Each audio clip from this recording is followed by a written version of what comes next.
যখনই ভাবলাম বাবা সাদিয়ার মাকে নিয়ে পালিয়ে গেছেন, তখনই মনে মনে বললাম হালায় কামটা করলো কি। রাত তখন 9টা।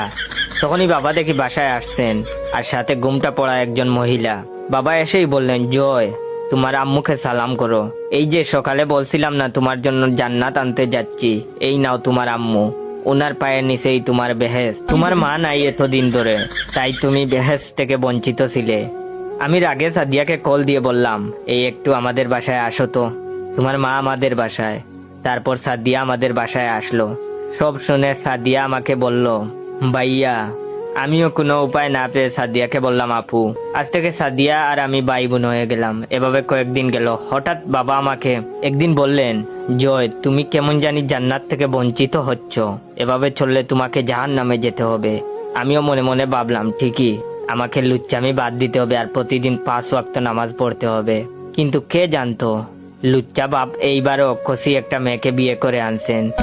আর এসে বলেন, বাবা, উনিও তোমার আম্মু, সালাম করো।